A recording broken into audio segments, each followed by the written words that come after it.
Pessoal, boa noite, tudo bem?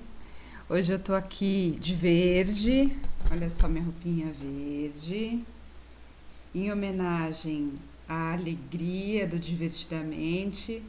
Não sei quando vocês escolheram assistir essa aula, se no dia 23 ou um pouquinho depois.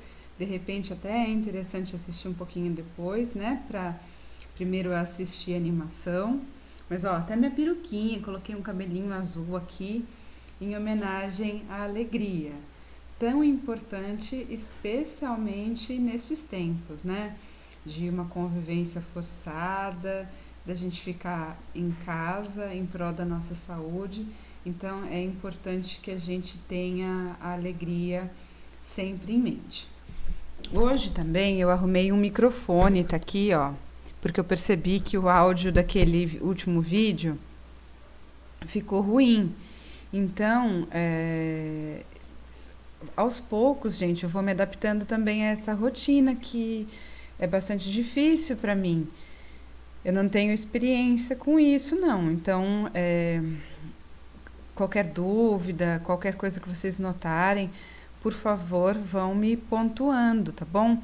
Seja pelo WhatsApp, seja pelo fórum ou por e-mail, enfim, né? Eu tô numa rotina agora de gravação, porque eu tenho aula quase todos os dias da semana, então perdoem, né, também os meus deslizes, mas tá uma atividade bem intensa aqui, né, bem longe de ser de descanso, de adaptação, de ter que aprender a mexer, né, com essas coisas de gravação e tudo mais.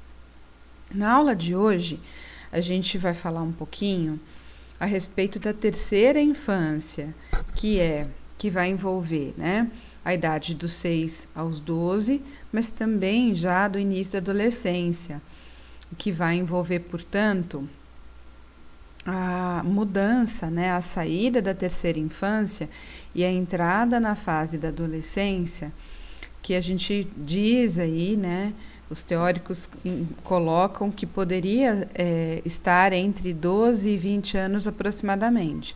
E por que eu digo os teóricos? Porque, por exemplo, no caso do Brasil, a gente tem uma diferença, que é a avaliação do Estatuto da Criança e do Adolescente, que considera o adolescente entre 12 e 18 anos de idade. E, excepcionalmente, o próprio Estatuto da Criança e do Adolescente considera que ele pode ir até 21 anos.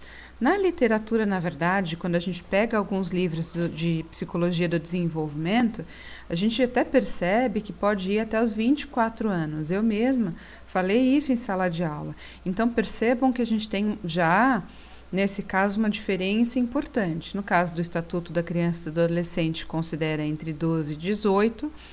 No caso de alguns padrões e tabelas de desenvolvimento de 12 a 20, mas a própria literatura considera que a adolescência pode ir até os 24 anos.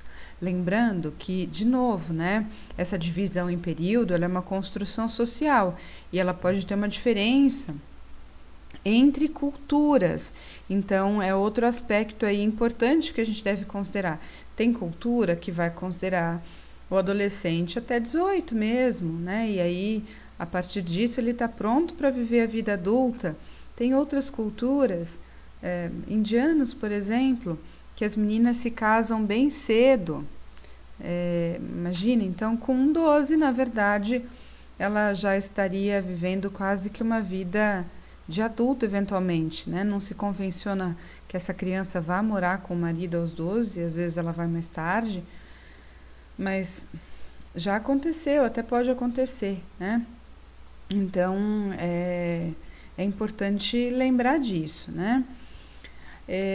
Depois eu já fiz na aula passada uma gravação slide a slide para ir explicando cada um dos slides. Então, aqui nesse vídeo, como é um vídeo curto, eu pretendo só fazer um resumo, né, dos principais aspectos da nossa aula.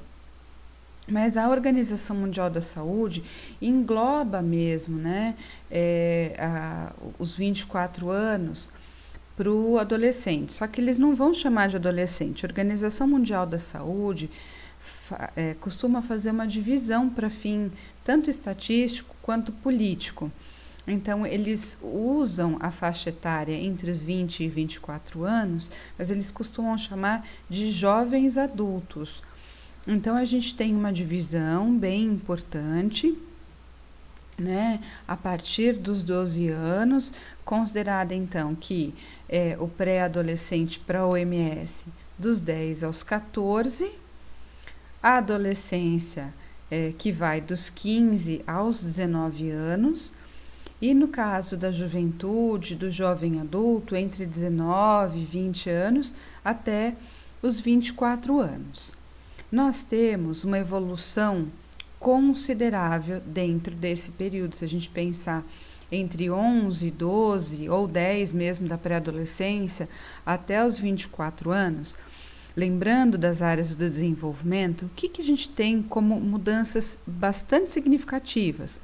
Primeiro, desenvolvimento físico, o que inclui o desenvolvimento dos órgãos sexuais e, claro, né, também da sexualidade em si.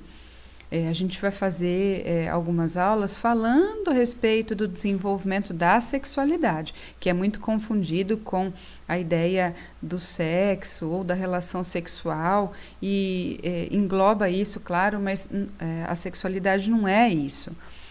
E tem também, né, a ver com o desenvolvimento de outras grandes áreas. Se a gente pensar no desenvolvimento da linguagem, a linguagem ela tem aspectos bem importantes nessa fase, especialmente porque envolve o desenvolvimento dos relacionamentos sociais, né, ou os relacionamentos sociais. Também a gente tem um desenvolvimento bastante